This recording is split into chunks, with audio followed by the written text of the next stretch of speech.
होता है कि 100 स्टूडेंट हैं तो 100 में से 2 स्टूडेंट ऐसे रहेंगे जो वर्णमाला को ऐसा सोचेंगे कि इसको क्यों पढ़ रहे हैं, और 98 मन लगा के पढ़ेंगे। लेकिन वो जो 2 है ना, वो क्या कहानी है, एक मछली तालाब को गंदा कर देती है। उसका कहावत का मीनिंग कभी समझते हैं? उसका मीनिंग क्या होता है? उसका मीनिंग होता है विचारधारा में परिवर्तन आना। तो फिर वो जब विचारधारा में परिवर्तन आता है ना, तो जो हमारा इंटरेस्ट लेवल रहता है, जैसे अभी आप लोग उसको सीखना चाह रहे हो, वो सीखने का जो प्रक्रिया है ना, समाप्त हो जाएगा। तो फिर मैं कितने भी अच्छे तरीके से आपको बताऊं, आप उसको सीख ही नहीं पाओगे। तो उसका सबसे अच्छा तरीका है कि पहले हम अपने इंटरेस्ट लेवल, जैसे अभी आपने बोला मैम एक बार बताना करके, मैं एक बार नहीं, मैं 4 बार बताऊंगी, इस तरीके से पूछोगे तो ठीक है।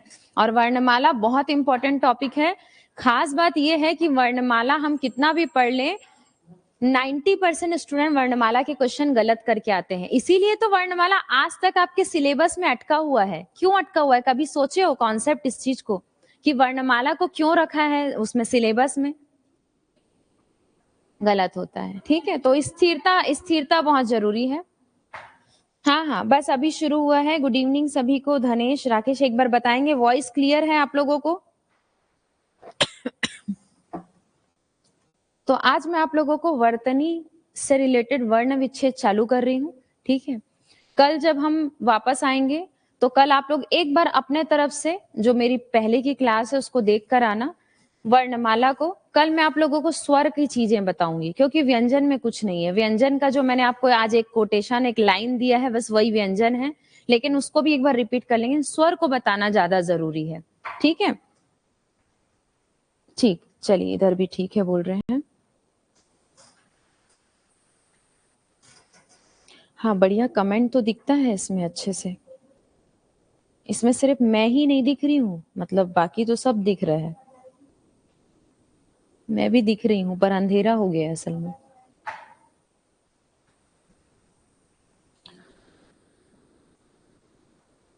चलिए, तो अभी जो चीजें चल रही हैं, कल की क्लास में भी मैंने बोला था और आज भी बोल रही हूँ, आंदोलन जो चल रहे हैं, चीजें जो चल रही हैं, ठीक है। तो जब भी आपकी वैकेंसी आएगी जिस भी वक्त, तो पहले आप खुद से एक प्रश्न करो, क्या हम तैयार हैं पेपर के लिए? ठीक है। कितनी भी आवाज उठा लो, कितना भी चिल्ला लो, जब हम ऐसे खुद को टटोलेंगे तो हमको पता चलेगा कि अभी भी हमारे अंदर कुछ ना कुछ कमी बाकी है। तो कोशिश करते हैं। एक सब्जेक्ट की बात नहीं है, पहले मुझे ऐसा लगता था सामान्य हिंदी, पर आज की डेट में मोस्टली एग्जाम हिंदी की वजह से स्टूडेंट पास कर रहे हैं, और मोस्टली एग्जाम हिंदी की वजह से फेल कर रहे हैं।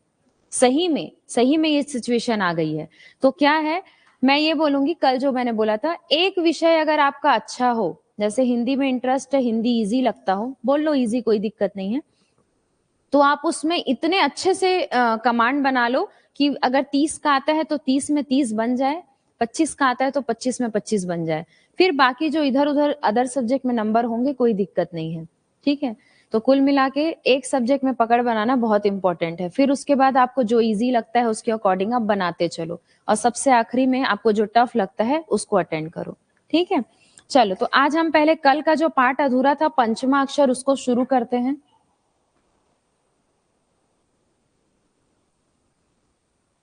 सबको पंचमा अक्षर के बारे में पता है? जो स्पर्श व्यंजन हमने पढ़े थे, ये देखो, ये क्या बोल रहे हैं, मैम स्वर को एक बार और बताइएगा, वीडियो नहीं डला है, ठीक है। जबकि ये लोग अटेंड किए हैं क्लास, तो मैं एक बार बताऊं, चाहे आप यूट्यूब में 10 बार देख लें, कुछ भी हो जाए, लेकिन वर्णमाला में पकड़ बनाने के लिए सबसे जरूरी है कल की क्लास। तो कल आप लोग एक बार क्या करेंगे, ऑनलाइन ऑफलाइन दोनों को बोल रही हूँ, स्वर को केवल पढ़ के आइए, ठीक है। जो मेरा पुराना वीडियो मिले है ना, उसमें आज नहीं डला होगा तो मैं डलवा दूंगी, उसको बस आप लोग अपने नजरिए से जितना समझ आता है पढ़ के आइए। उसके बाद मैं उसको डिस्ट्रीब्यूट करना यहाँ पे बताऊंगी कि हमको, जैसे कि हमने घोष से शुरू किया, घोष, अघोष, अल्प प्राण, महाप्राण, व्यंजन एकदम इजी हो गया। अब वैसे ही स्वर को हमको इजी बनाना है, क्योंकि स्वर 8 से 9 तरीके से वर्गीकृत होता है, एक तरीके से वर्गीकृत नहीं होता स्वर, ठीक है। तो जब स्वर को हम वर्गीकृत करने जाते हैं और पेपर में प्रश्न आता है, जैसे आप बता रहे थे संवृत वाला, ठीक है, तो ओष्ठाकृति आ गया, ठीक है, या फिर स्थान आ गया, तो हम फिर वहां पर फंस जाते हैं। तो उसको याद करने के लिए हम क्या करेंगे, एक डायग्राम के थ्रू समझेंगे, वहां जाते ही सबसे पहले आप उस डायग्राम को बना देना, तो फिर वो क्लियर हो जाएगा। ठीक है, कल बताएंगे उसको। हाँ, डल गया है बोल रहे हैं, अब उसको अपलोड कर लो, फिर वो आ जाएगा। ठीक है, ऐसा बोल रहे हैं तो आप लोग भी कर लेना उसको, फिर उसको देख के आना, कल करेंगे अपन। अभी इसको कंटिन्यू करते हैं। चलो, पंचमाक्षर को एक और क्या बोला जाता है?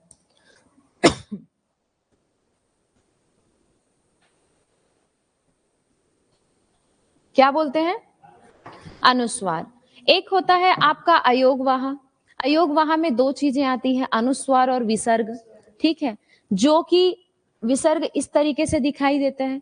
इस विसर्ग की और इस अनुस्वार की गिनती कहीं पर नहीं होती।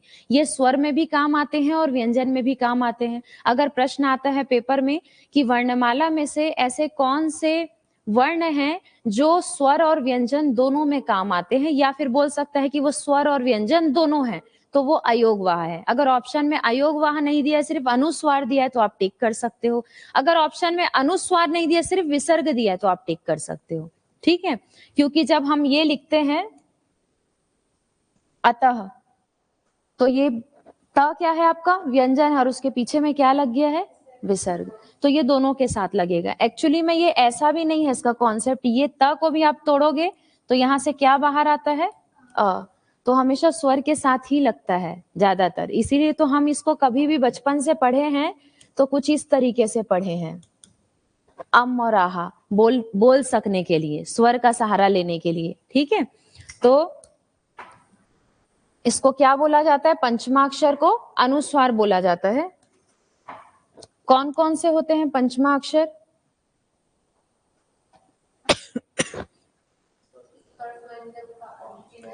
सबसे पहले अनुस्वार व्यंजन या अनुस्वार वर्णों की संख्या कितनी होती है? संख्या कितनी होती है? 5। ये हमको क्लियर होना चाहिए। ठीक है, दूसरी चीजें, अब पहली अगर मैं संख्या की बात करूं तो सबसे पहले कौन सा वाला वर्ग का आता है? क वर्ग का। ठीक है, यहां पे मैं वर्ग लिख रही हूं, ये रहा वर्ग। ठीक है, क वर्ग का क्या आता है? अंगा। क्या आता है? अंगा। वैसे तो उसको बोला नहीं जा सकता, लेकिन फिर भी बचपन से जो सुन रहे हैं उसी को हम बोल रहे हैं। ठीक है, फिर उसके बाद कौन सा वर्ग आता है आपका? च वर्ग। फिर क्या आता है? ट वर्ग। फिर त वर्ग, और फिर प। अब इसके पंचमाक्षर में आते हैं। इसका पंचमाक्षर क्या कहलाता है? इया। इसका क्या कहलाता है? अणा। इसका क्या कहलाता है? बताओ। न। और इसका म। ये न और म को भी पेपर में जाके गड़बड़ कर देते हैं। म को पहले कर देते हैं, न को बाद में कर देते हैं, और इसमें कोई दिक्कत नहीं है क्योंकि प्रेशर में रहता है स्टूडेंट। ठीक है, तो आपको कैसे याद रखना है? जो माँ होती है, यानी माँ से ही घर होता है, और माँ नहीं तो कुछ भी नहीं, यानी शुरू भी माँ है और अंत भी माँ है। तो कभी भी ना में कंफ्यूज नहीं होना कि ना नीचे आएगा करके। ठीक है, हमेशा माँ पर ही क्या होता है? एंड होता है। क्या एंड होता है? स्पर्श व्यंजन। ठीक है, शुरू कहां से होता है? क से, और खत्म कहां पे होता है? म पे। ठीक है, क्लियर है?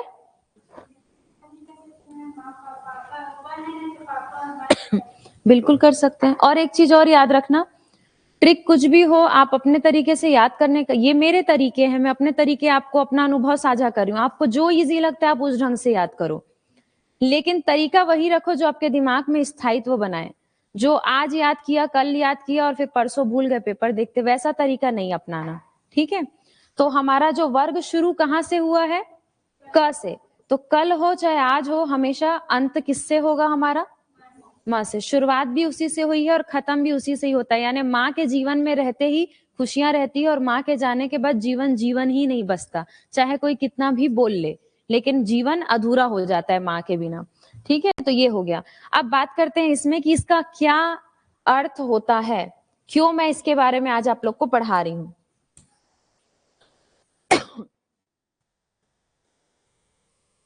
अगर मैं यहां पर एक शब्द लेती हूं अंक, तो ये अंक कैसे लिखा जाएगा बताओ?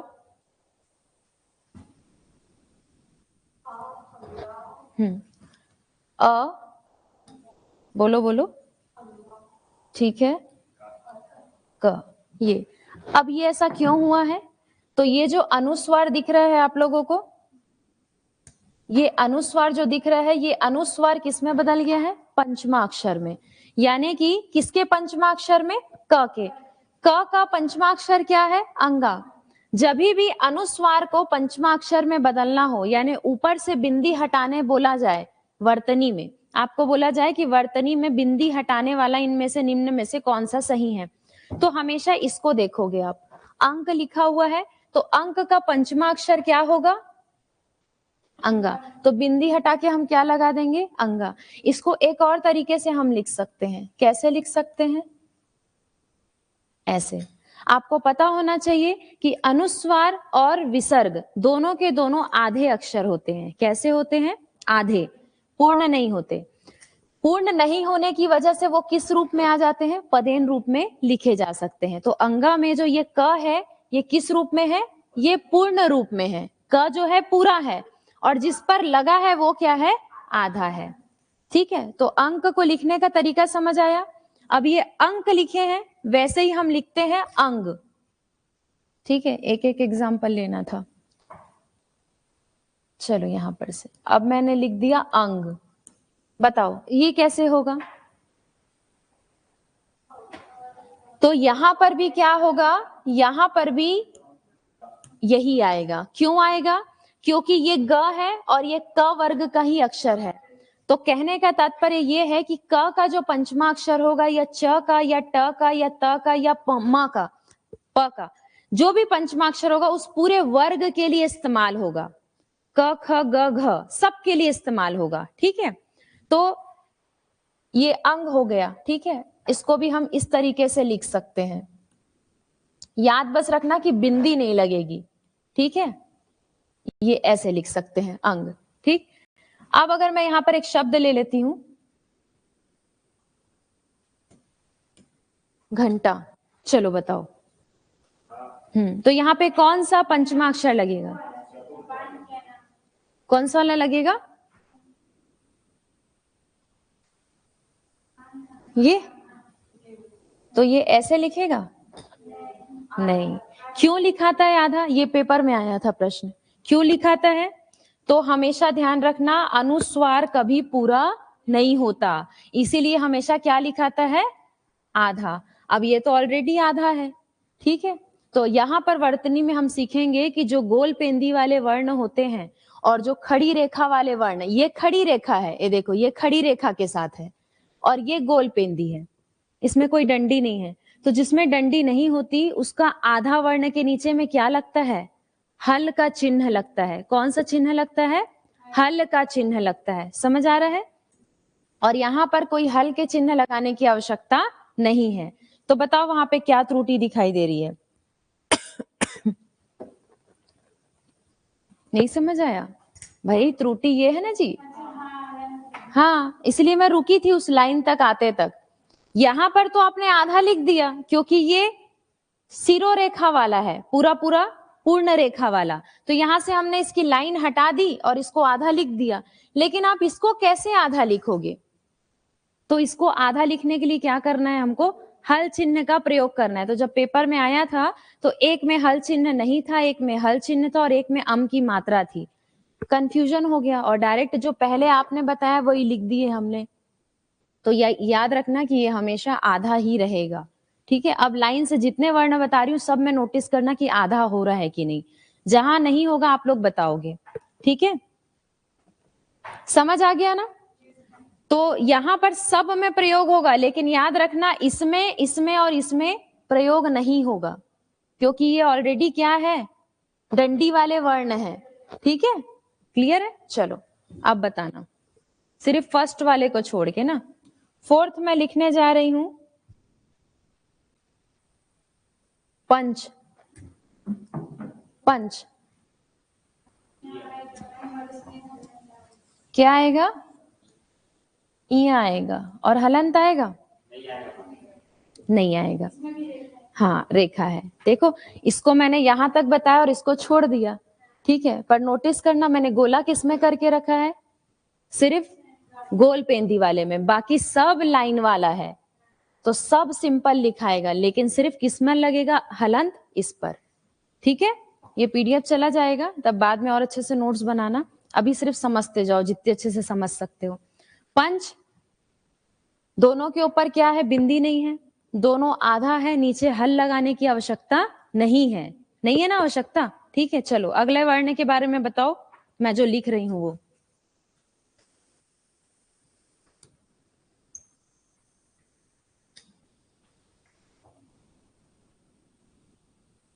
बताओ क्या आएगा, इया वाला। तो कोई हल चिन्ह लगेगा, मात्रा में कोई परिवर्तन होगा, कुछ नहीं, बस बिंदी हट जाएगा और क्या लग जाएगा यहाँ पे, इया। तो थोड़ा सा अजीब लगता है, इस वजह से हम लोग पेपर में गड़बड़ कर देते हैं, दिखने में हमको अजीब लगता है, आदत नहीं है ना वैसा देखने की। ठीक है, तो कोई परिवर्तन नहीं होगा, जब तक मैं ना बोलूं परिवर्तन नहीं करना। ठीक है, चलिए अब एक और बना लेते हैं 5वें नंबर का। ये मैंने लिखा कंठ। कैसे लिखाएगा कंठ, सीधा पहले क्या देखा करो, अनुस्वार, और अनुस्वार के का वर्ण कौन सा है, ठ। ठ है मतलब ट वर्ग है, ट वर्ग का पंचमा अक्षर मतलब अणा। तुरंत खुद को बोल बोल कर याद कराना सिखाओ। ठीक है, तो क्या हो जाएगा ये, ऐसे, कंठ। ठीक है, बिना देर किए।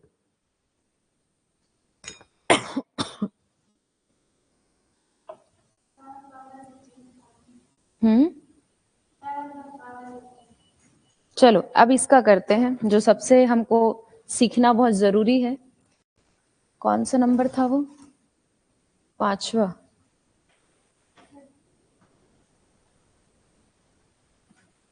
ये मैंने लिखा आपका फेवरेट हिंदी।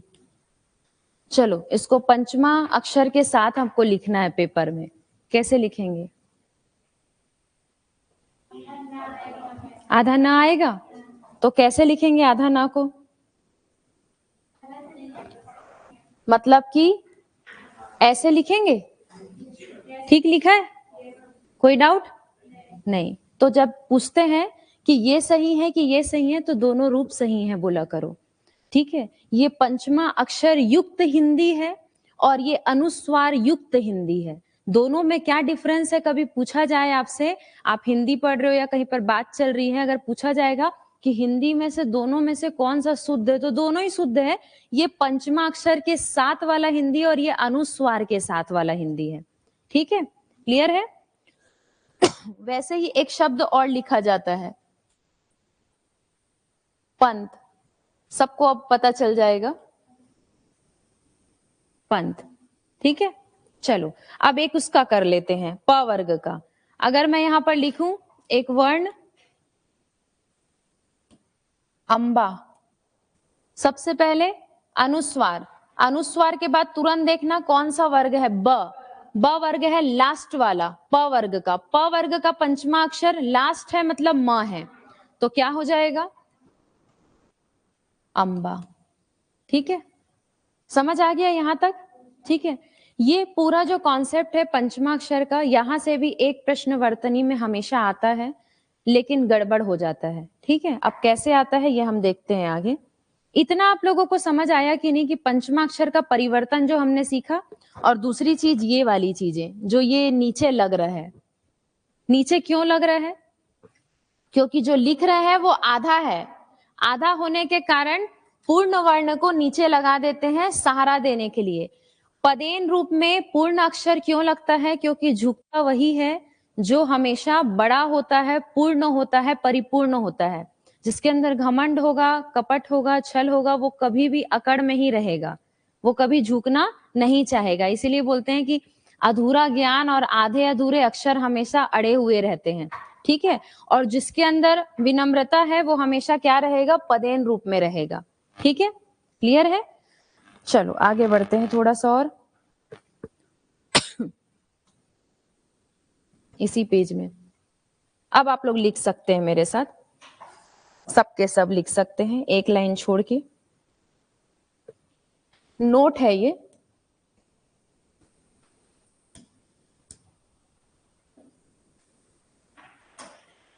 यदि, पहला नोट है, यदि दो पंचमा अक्षर, यदि दो पंचमा अक्षर एक साथ आए तो, एक साथ अपने मूल रूप में लिखो, अपने मूल रूप में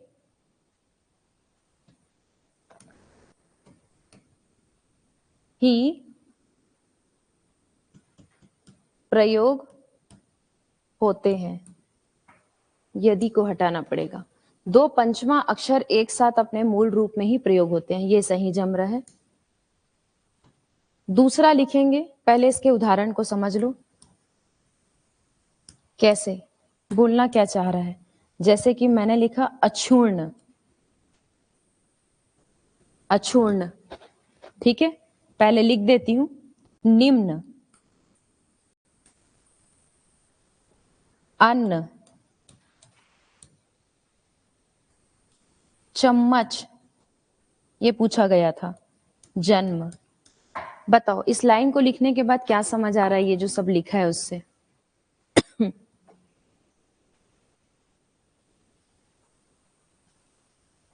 एक बार आप कॉल करना राकेश जी, ठीक है, उसको पूछना कैसे कर रहे हैं, बफरिंग हो रहा है बोल रहे हैं तो, ठीक है, क्योंकि ऐप का जानकारी तो मेरे को भी नहीं है।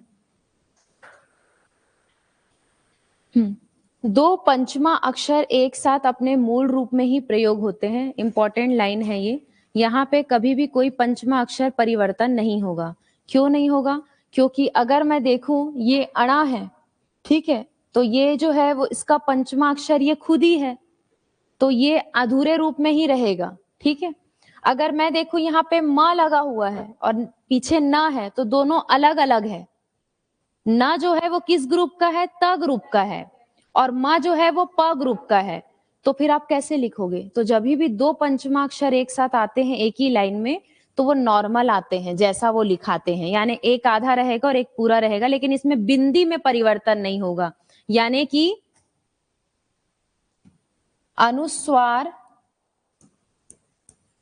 नहीं आएगा, ठीक है, अनुस्वार नहीं आएगा। बदले में आप उसकी बिंदी नहीं बना सकते जबरदस्ती, ठीक है। अन्न को नहीं बना सकते, चम्मच को नहीं बना सकते, जन्म को नहीं बना सकते। कारण अगर पूछा जाए तो कारण ये है, क्योंकि अभी क्वेश्चन ऐसे ही आ रहे हैं कि ये जो शब्द लिखा है इसमें चार में से एक कारण बताओ, क्या कारण है? तो कारण ये है कि यहाँ पर जब दो पंचमा अक्षर आएंगे तो उसमें कोई परिवर्तन नहीं होगा, वो अपने मूल रूप में ही रहेगा। तो देखो ये अपना मूल रूप में ही है सब, बस एक क्या है, आधा है, और एक क्या रहेगा, पूरा। मूल रूप का मतलब होता है अनुस्वार नहीं होना, मूल रूप में रहना वास्तविकता में। और ये सब क्या है? ये मूल रूप नहीं है, ये अनुस्वार में परिवर्तन है, बदला हुआ रूप है ये, ठीक है। मूल रूप तो ये है। बिंदी का क्या अर्थ निकल के आ रहा है आपको बाद में पता चल रहा है ना। जैसे यहाँ एक ही बिंदी में म है और यहाँ इसी बिंदी का अर्थ क्या है? न है। तो जहां पे हमको बिंदी का अर्थ पता चल रहा है वो मूल रूप है, और जहां बिंदी में है मतलब वो मूल रूप नहीं है, वो अनुस्वार रूप है। आप कंफ्यूजन में रहेंगे। एक ही बिंदी का 5 शब्द होता है अलग अलग, ठीक है। तो मूल रूप ये कहलाता है। तो पेपर में ध्यान रखना कि किसको मूल रूप बोलते हैं। अनुस्वार रूप में कोई कंफ्यूजन नहीं, बिंदी वाला जो है वो क्या है? आपका अनुस्वार है, ठीक है। ये मैं मान लूं आपको समझ आया, ठीक है। आगे बढ़ते हैं। दूसरा नोट लिखेंगे,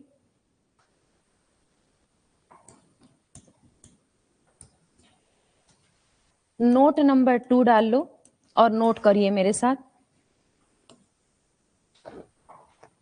जहां जहां सम उपसर्ग लगता है, उपसर्ग लगता है,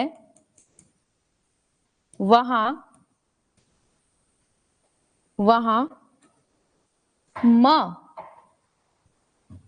के बदले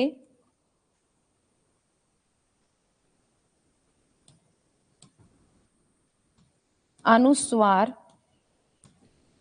का प्रयोग होगा, ठीक है। समझ आ गया? जहां उपसर्ग में सम रहेगा, उपसर्ग मतलब किसी भी शब्द के आगे अगर सम लगा है, ये आपको उपसर्ग में भी काम आएगा, ये आपको संधि में भी काम आएगा। ये सम वाला ट्रिक उपसर्ग बनाते समय भी काम आएगा, संधि में भी काम आएगा, वर्तनी में भी काम आएगा, ठीक है, विच्छेद में भी काम आएगा।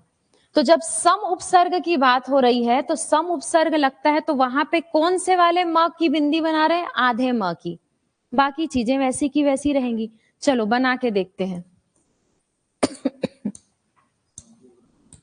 हाँ, पूरा वाला माँ को कुछ नहीं करेंगे हम, आधे माँ को। देखो आधा माँ लिखा है ना, बदले किसका प्रयोग होगा? अनुस्वार का प्रयोग होगा। जैसे मैं यहाँ पे लिखती हूं, हाँ संपूर्ण लिख सकते हैं, सम धन पूर्ण कर लो। फिर दूसरा हम लिख लेते हैं यहाँ पे सम धन लाभ कर लो, ठीक है। उसके बाद तीसरा बना लीजिए इसी में, सम धन, और क्या बना सकते हैं? ठीक, यम बना लो। चौथा बना लेते हैं सम धन वाद कर लो, ठीक है। पांचवा बना लो सम धन क्षय कर लो। चलो अब बनाते हैं शब्द। क्या करना है, इसको कोई चेंजेस नहीं होगा, कोई चेंजेस नहीं होगा। तो क्या हो जाएगा? संपूर्ण। ये क्या हो जाएगा? संलाप। ये क्या हो जाएगा? संयम, ठीक है। ये क्या हो जाएगा? संवाद। अब सबसे इंपॉर्टेंट क्वेश्चन मैं आप लोगों से पूछने वाली हूं, क्या समझ आया इससे? क्या समझ आया? बाकी पंचमा अक्षर और अनुस्वार और इसमें क्या अंतर दिख रहा है बताओ? ठीक है, अच्छा एक और चीज कर देती हूँ, चलो।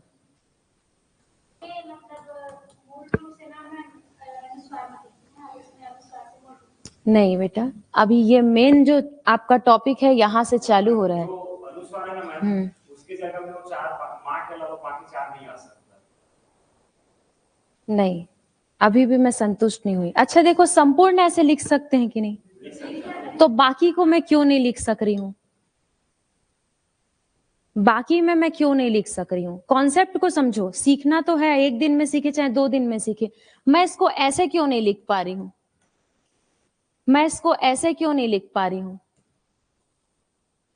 बताओ, दिमाग लगाओ थोड़ा सा। पढ़ना है तो थोड़ा दिमाग भी लगाना पड़ेगा। ठंडा नहीं लगा है, और कुछ ढूंढो। देखो यहाँ पे क्या है? ल। ये क्या है? य व श, यानी अंतस्थ और ऊष्म आपके स्पर्श व्यंजन से हट गया। ठीक है, ध्यान से सुनना। अगर स्पर्श व्यंजन से हट जाता है, आपके स्पर्श व्यंजन से हट गया मतलब क वर्ग, च वर्ग, ट वर्ग, त वर्ग, प वर्ग सब हट गया। जब वर्ग ही हट गया तो पंचमाक्षर कहां से लाओगे? तो कहां आप इसमें जा रहे हो? एकदम सिंपल सी बात है ये तो। भाई ये तो तब काम आता, पंचमाक्षर तब काम आता जब हम वर्ग में होते। ये रखा अनुस्वार, उसके बाद में क्या लिखा है? प। प का पंचमाक्षर क्या होता है? म। ए देखो मैंने लिख दिया, लिख सकते हैं इसको। पर अच्छा हुआ आपने ये एग्जाम्पल दिया, नहीं तो अभी मैं समझाने में मेरे को डिफिकल्ट होता। अब यहाँ पे ल है, ल का पंचमाक्षर क्या है बताओ? नहीं है। य का पंचमाक्षर क्या है? नहीं है। व का, श का कोई पंचमाक्षर नहीं है। तो ध्यान रखना, इसके 2 कॉन्सेप्ट होते हैं। पहला कॉन्सेप्ट ये कि सम उपसर्ग यदि सामने लगा है तो म का परिवर्तन अनुस्वार में होगा। दूसरा कॉन्सेप्ट अगर हम ये भूल जाए तो स्पर्श व्यंजन से बाहर जाने के बाद कोई भी वर्ण आए वो हमेशा अनुस्वार में ही लिखाएगा, कभी आधे वर्ण में नहीं लिखाएगा, यानी अपने मूल रूप में नहीं आएगा। जैसे ये मूल रूप में आ गया, ये सब मूल रूप में नहीं आ सकता। समझ गए? ये अनुस्वार रूप में ही रहेगा। ठीक है, समझ आया? ठीक, आगे बढ़ते हैं। देखो क्या क्या बता रहे, बाप रे। पेंदी खड़ी के कारण होगा, कुछ के कारण नहीं है। समझ आ गया ना किसके कारण है? भाई ये वर्ग से ही बाहर हो गए। जब वर्ग ही नहीं रहा तो पंचमाक्षर कहां से लगाएंगे आप? ठीक है, तो दिमाग को स्थिर होकर हमको देखना है। एक एक शब्द को बनाते समय, एक एक क्वेश्चन को अटेम्प्ट करते समय हमको इन सब चीजों का ध्यान रखना बहुत जरूरी है। ठीक है, संधि में भी ये काम आएगा आपको। ठीक है, चलो आगे बढ़ते हैं थोड़ा सा और। बस सिंपल सा कॉन्सेप्ट। भाई पंचमाक्षर किसके ग्रुप का सदस्य है? वो कहां पर? स्पर्श व्यंजन। तो भाई उसके अगर बाहर में अगर आप उसको दूसरे परिवार के साथ उसको अंतस्थ के साथ मिलाने का प्रयास करोगे, उसको ऊष्म के साथ मिलाने का प्रयास करोगे तो थोड़ी ना मिलेगा वो। परिवार तो परिवार के साथ ही रहता है ना, आप कितनी भी दोस्ती यारी कर लो, दूसरे लोग थोड़ी ना अपनाते हैं। वो बोलने की बात है, पर अपनाते तो नहीं है, तो ये कैसे अपनाएगा वर्णमाला? ठीक है? तो एकदम सिंपल कॉन्सेप्ट में याद रखना है हमको, स्पर्श व्यंजन के बाहर अगर अनुस्वार आता है तो वह अपने मूल रूप में नहीं आ सकता। ऐसा मैं बार-बार इसलिए बोल रही हूँ क्योंकि क्वेश्चन अभी जो आया है वो ऐसा ही आ रहा है। ठीक है? ठीक है, चलो। क्लास का टाइम हो गया है, आज बहुत कम पढ़े हैं लेकिन बहुत इम्पोर्टेंट पढ़े हैं। इस चीज़ को भूलना नहीं है, ये आपको 3 जगह पे काम आएगा। कल आप लोग एक बार स्वर को पूरा पढ़ के आना, कल थोड़ा-सा स्वर का कॉन्सेप्ट क्लियर करने के बाद वर्ण वाला कॉन्सेप्ट फिर आगे बढ़ेगा। ठीक है? क्लियर है? चलिए। किसकी क्लास है अभी? साहू सर की।